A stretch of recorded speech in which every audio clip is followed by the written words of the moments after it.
जब ये पैदा हुए तो घोड़े की जैसी हिनहिनाने की आवाज आई थी और महाभारत के सबसे ज्यादा वीर योद्धाओं में से एक में इनकी गिनती होती है। जी हाँ, गुरु द्रोण और कृपि के पुत्र जो श्रापवश चिरंजीवी होने का श्राप झेल रहे हैं। आज हम बात करने जा रहे हैं अश्वत्थामा की, महाभारत का एक ऐसा योद्धा जो श्राप के कारण चिरंजीवी की भूमिका में निभा रहा है।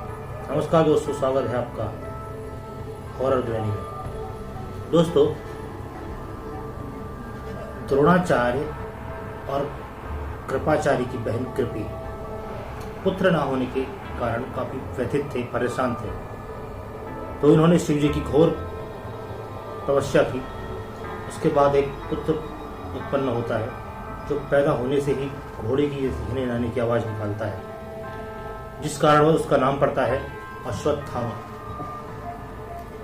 कौरव और पांडव योद्धाओं को द्रोणाचार्य ने शिक्षा दी, साथ में अपने पुत्र को भी शिक्षा दी। तो वो अश्वत्थामा के गुरु भी थे और पिता भी। धर्म उन्होंने अपने पिता से सीखा, युद्ध हमने पिता से सीखा। और महाभारत में जब द्रोणाचार्य को पांडवों, कृष्ण और द्रुपद द्वारा धोखे से मारा गया, तब अश्वत्थामा कुपित हुए और उन्होंने महाभारत युद्ध समाप्त होने के बाद जब दुर्योधन अपने अंतिम सांसें गिन रहा था, तब वो पांडवों के खेमे में जाते हैं और 5 पांडवों को मार देते हैं। लेकिन उसके बाद उन्हें पता लगता है कि पांडव भी नहीं थे, उनके पुत्र थे। तो उनको काफी ग्लानि होती है। और तो और दुर्योधन भी जब ये बात सुनता है तो उसको भी काफी ग्लानि होती है। खैर, अब किया भी क्या जा सकता था।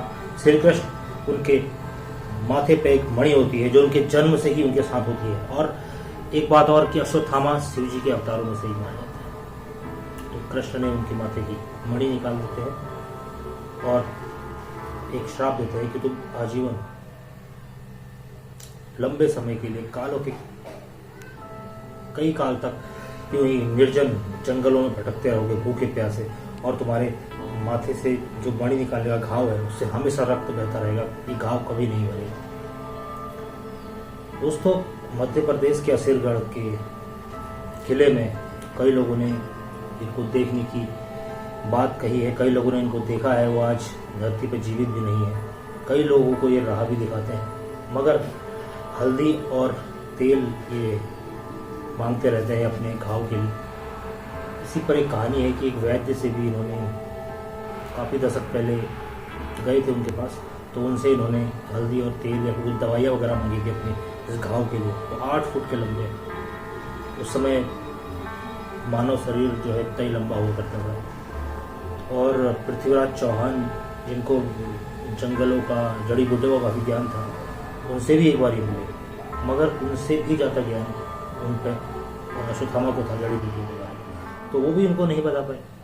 खैर, आज भी वो निर्जन जंगलों में दर दर भटक रहे हैं अपने घाव को लेके, वो श्राप के लिए। क्योंकि अब कल की अवतार में अश्वत्थामा को ये भगवान कृष्ण का निर्देश है कि तुम 7 चिरंजीवी में से एक अश्वत्थामा, तुम मेरी मदद करोगे कल के अवतार को कली का अंत करने के लिए। तो दोस्तों, अश्वत्थामा आज भी हमारे बीच मौजूद हैं।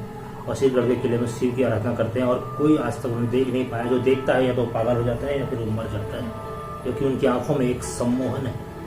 कई सारी विद्याएं उस जमाने के योद्धा जाना करते थे। तो दोस्तों, ये है कहानी अश्वत्थामा की। आपको कैसी लगी मुझे कमेंट करके जरूर बताइए। और हाँ, मेरे चैनल हॉरर ध्वनि को सपोर्ट कीजिए, कमेंट कीजिए, सब्सक्राइब कीजिए और बेल आइकन दबा के ऑल के ऑप्शन क्लिक कीजिए। मिलते हैं ऐसे ही